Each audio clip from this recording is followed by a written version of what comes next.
দর্শক, আমরা ভূমিকা সাধারণত দীর্ঘায়িত করি না। শুরুতে অনুরোধ করি আমাদের আলোচনা বস্তুনিষ্ঠ এবং আপনার সাথে যদি মিলে চ্যানেল সাবস্ক্রাইব করে আমাদের সাথে যুক্ত থাকতে পারেন। মগজ আফগান, দিল মে পাকিস্তান, কিন্তু বাস করতে চায় আমেরিকা, ইউরোপ, অস্ট্রেলিয়া, জাপান। কত বড় হিপোক্রেট! এদের হিপোক্রেসির আপনি তুলনা করে এই যে ইরান নিয়ে যা হচ্ছে, বাংলাদেশে যেভাবে ইরানের পক্ষে, এমনকি আওয়ামী লীগের ভিতরে কমিউনি লীগ হয়ে গেছে, এই মুহূর্তে যদি বাংলাদেশ একটা কমিউনি লীগ বানান বহুলোক হবে। আর ভারতে যদি কমিউনিস্ট পার্টি অফ ইন্ডিয়া বানান হয়ে যাবে ভারতে আরো বেশি। বাংলাদেশে এখন আপনি কমিউনিস্ট পার্টি বানাইতে পারবেন, কোনো সমস্যা নাই। কমিউনিস্ট যোগ দেবে, মুসলমান যোগ দেবে, কিন্তু এদের বিষাদানি ইরানে একজনও যাবে না, ভুলেও যাবে না। কিন্তু এই দেশের মানুষের মুখে অন্তরে আর এটা হচ্ছে আমাদের দেশের সমস্যা। এই যে যত সমস্যা দেখতেছেন আজকে জামাতের আস্ফালন, এটা আমাদের বাংলাদেশের শুধুমাত্র কেউ দোষ দেয় আওয়ামী লীগের, সব দোষ আওয়ামী লীগের। আওয়ামী লীগের 70% লোক যে সরিয়ে আনছে, লোকগুলো কি তাহলে আওয়ামী লীগের ছিল? সবাই আওয়ামী লীগের ছিল, কিন্তু এরা কেউ কিন্তু আওয়ামী লীগের ভিতরেও অনেক লোক আছে যারা সরিয়ে আইন চায়। সেটাই তো বলছি, 70% তাদের রিসার্চ আসছে 70% মানুষ। কারণ আওয়ামী লীগ তো এখানে বাংলাদেশে 50% মানুষ আওয়ামী লীগ করে, তাহলে আওয়ামী লীগের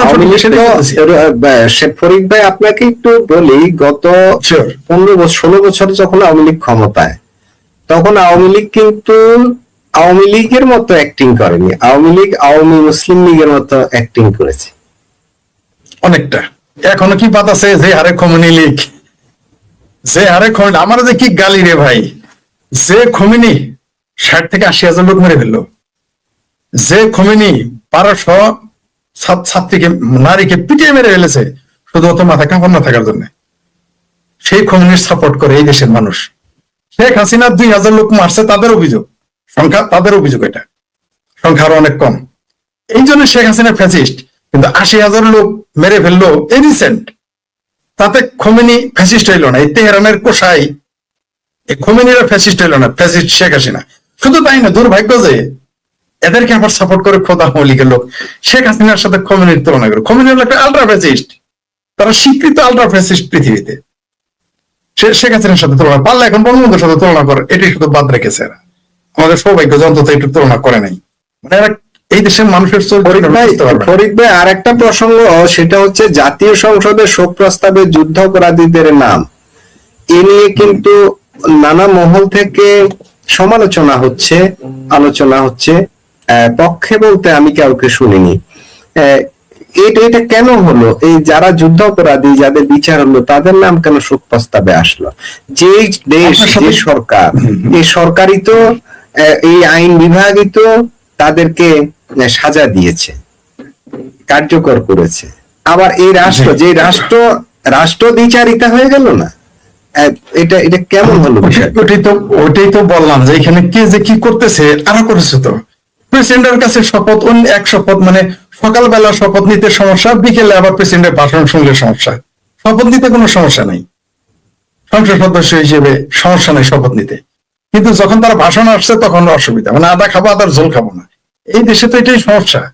এই দেশের আইন আদালতে তারা সাজাপ্রাপ্ত, তাহলে তারা ওই কোর্টকে চ্যালেঞ্জ করুক, যেটা ভুল হয়েছে সেটাকে প্রমাণ করুক, তারপরে শোক প্রস্তাব আনুক, তাহলেও একটা কথা ছিল। যদি সেটা হয় না, কারণ হলো যে বাংলাদেশের স্বাধীনতা বিরোধীদের পক্ষে শোক প্রস্তাব আনবে, এটা এর চেয়ে লজ্জার, দুঃখের, বেদনার, কষ্টের কি থাকতে পারে? আর আপনি যেটা বলেন সবাই সমালোচনা, আমি তো সবাই দেখি না।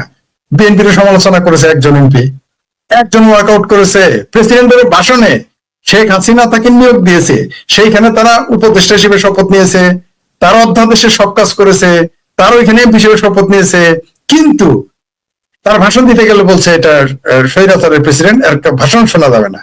কিন্তু একটা সংসদ সদস্য কি উঠে দাঁড়িয়ে বলেছে যে কেন স্বাধীনতা বিরোধীদের জন্য শোক প্রস্তাব আনলো? এই সংসদ থেকে আমি ওয়ার্কআউট করলাম, করেছিল কি? করে নাই। তাহলে সবাই কোথায় করলো? আর বলবেন বলতেছে, কারা বলতেছে?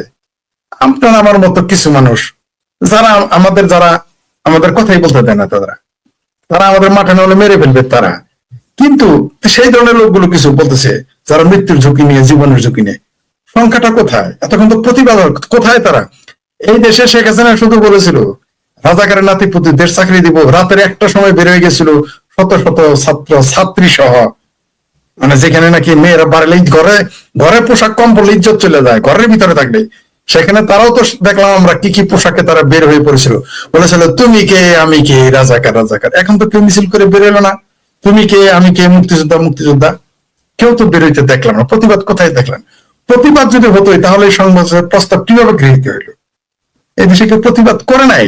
এই এই বাংলাদেশ আওয়ামী লীগের ভিতরে সাইদি লীগ আছে, আর তো বিএনপির কথা বলেন, সাইদি লীগ আছে।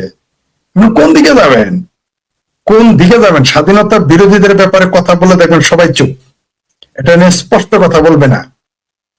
বলুন যে গোলাম আজমের ফাঁসিটা ঠিক ছিল, জেলটা সাইদিটা ঠিক হয় নাই, বুঝতে পারছেন? এরকম তাদের ভাষণ আওয়ামী লীগের মুখ থেকে আমি শুনেছি এগুলো, তাই বললাম।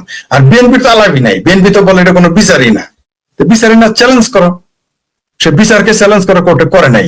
তখন তো এরকম ছিল না যে আদালতে উকিল যাইতে দিবেন। আমরা দেখেছি রাজাকার আল বদর আল সামদের উকিল গিয়েছে। এখন তো আমরা ইসকনের যে নেতা চিন্ময় কৃষ্ণ দাস, নিরীহ মানুষ, তার পক্ষে উকিল দাঁড়াইতে দিবে না, মিছিল করে মেরে ফেলবে উকিল দাঁড়াইলেই। তখন তো কেউ বলে নাই যে গোলাম আজমের পক্ষে উকিল দাঁড়াইতে পারবে না, তখন তো কেউ বলে নাই নিজামের পক্ষে উকিল দাঁড়াইতে পারবে না। তো তারা চ্যালেঞ্জ করেছিল তো, এবং এখনো করুক, তাদেরই তো বিচার, তাদেরই আদালত, সংসদ তাদের, এই মুসলেখা সরকার তো তাদের, এই মুসলেখা সংসদ তো তাদের। তারা চ্যালেঞ্জ করতো আদালত, আমরা একটু দেখতাম। তা না করে তারা শোক প্রস্তাব আনলো, মানে তারা নিজেরাই নিজের বিরুদ্ধে অবস্থান নিল।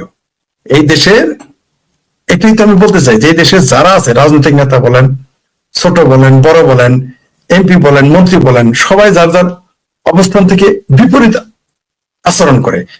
তারেক রহমান দাবি করে তার পিতা মুক্তিযুদ্ধের ঘোষক, তাকে বীরুত্তম পুরস্কার, বীরুত্তম খেতাবে ভূষিত করা হয়েছে। সেই বীরুত্তমের পুত্র এখন প্রধানমন্ত্রী। যিনি স্পিকার ছিলেন তিনি হচ্ছেন একজন বীর বিক্রম মুক্তিযোদ্ধা।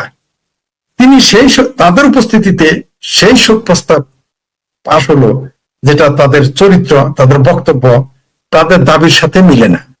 স্বাধীনতা বিরোধীদের কিভাবে আপনি শোক প্রস্তাব আনলেন? এটা কেউ একবার ওই প্রশ্নটা তুললো না, একজন ওয়ার্কআউট করে নাই। এই বাংলাদেশ নিয়ে আমি খুবই চিন্তিত।